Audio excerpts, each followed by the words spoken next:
Sebagaimana punden yang sangat keramat dan sangat wingit ini yang sering diziarahi oleh warga, bahkan dipercaya itu hajat-hajat atau keinginan-keinginan yang kemudian diutarakan setelah kemudian melakukan ziarah di makam ini seringkali terkabulkan.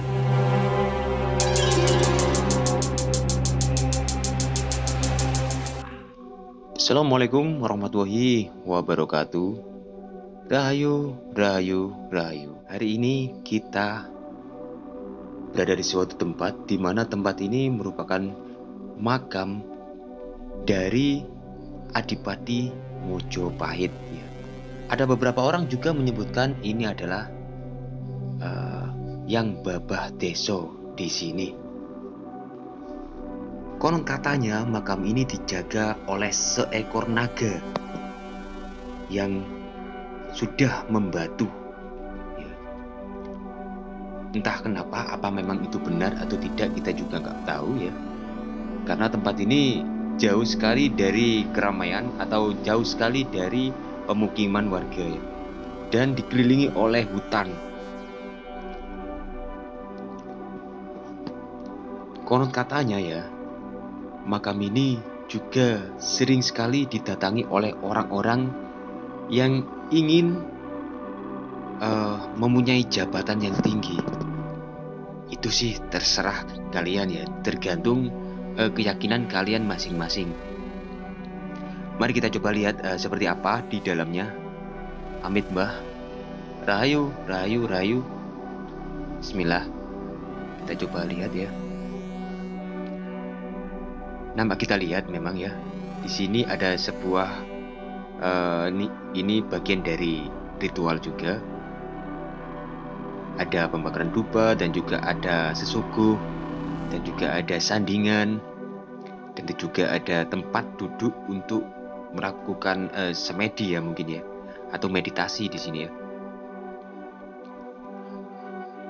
Tempat ini memang sih sudah bersih, memang kelihatannya ada yang sudah membersihkan ya.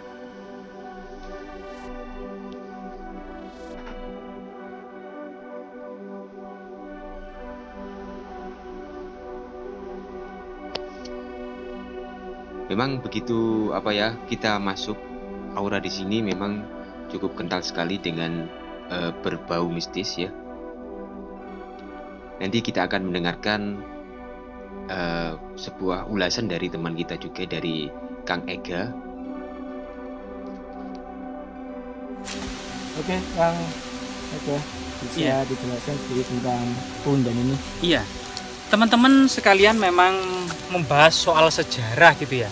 Tidak selamanya aspek sejarah ini memiliki sumber historis berupa prasasti atau literasi berupa kitab-kitab kuno. Itu hampir-hampir kita tidak mendapati hal itu, terutama fakta-fakta sejarah lokal di pelosok-pelosok desa, atau sejarah desa, atau sejarah asal-usul desa. Hal ini selalu menimbulkan berbagai macam mitos, legenda, dan pengalaman mistis yang merupakan bagian integral dari sejarah lokal.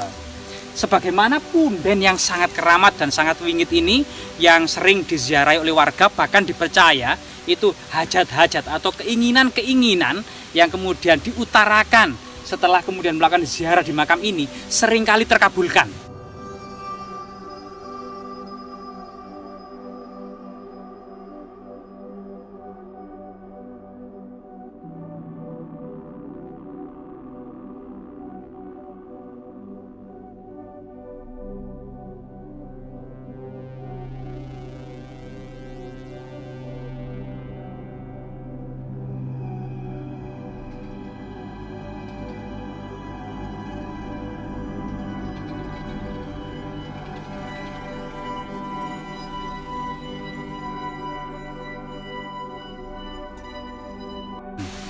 Bahkan yang almarhum yang dimakamkan ini menurut berita tradisi yang berkembang di masyarakat setempat desa ini, yaitu Dusun Podorejo, Desa Sajen, Kecamatan Pacet, Kabupaten Mojokerto, Jawa Timur, bernama Mbaresi Damar Bekti Joyowigono.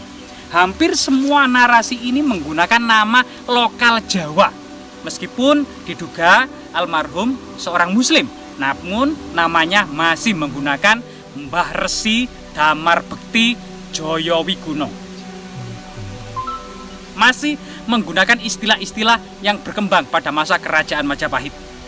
Nah, dari sinilah kemudian selain kemudian nama yang diduga memiliki alur cerita berhubungan dengan seorang petinggi atau seorang kesatria atau seorang yang sakti berilmu tinggi yang pernah mengabdikan diri selama masih muda di kerajaan Majapahit di Trowulan, yang kemudian pada masa usia tuanya itu menyempurnakan catur asrama ya, yaitu tahapan hidup yang 4, yang masa anak-anak dinamakan Brahmacarin, masa rumah tangga dinamakan Grahasta, dan masa usia pensiun ketika tua dinamakan Wanaprasta, yaitu pergi ke hutan, melepaskan diri dari segala ikatan duniawi termasuk keluarga, fokus meditasi, fokus memperdalam dharma, guna kemudian menjemput muksa ya, tahapan yang keempat yaitu sunyasa, meditasi, dan fokus kemudian persiapan menjemput muksa. Dari sinilah kemudian memiliki korelasi yang kemungkinan juga sebuah petilasan, kemungkinan juga memang sebuah makam. Dan ini juga tidak selalu pada masa peradaban Hindu-Buddha seseorang itu bisa dipastikan ngaben atau dibakar. Tapi tidak, banyak literasi masa Majapahit, misalnya Yin Ye Seng Lan ya, yang ditulis oleh Mahuan itu tahun 1430, itu juga menulis bahwasanya ketika seseorang gitu ya yang hendak ajal mau menjemput, kemudian keluarganya bertanya, kalau sudah mangkat nanti hendaknya diapakan, minta diapakan, minta dibakarkah, minta dilarung di sungai sampai lautkah, minta dikuburkah, atau minta ditaruh di atas hutan, di dalam hutan ya, atau di atas gunung. Nah, ini sudah merupakan sebuah khazanah Hindu-Buddha kerajaan Majapahit. Jadi tidak selalu kemudian dibakar.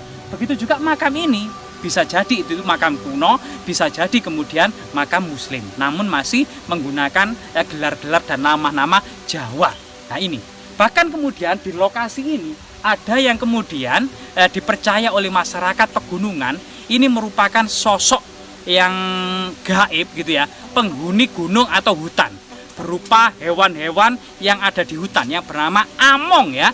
Ada harimau, ada kuda, ada naga gitu, dan ada banteng. Nah, ini merupakan hewan-hewan penghuni gunung pada masa lalu.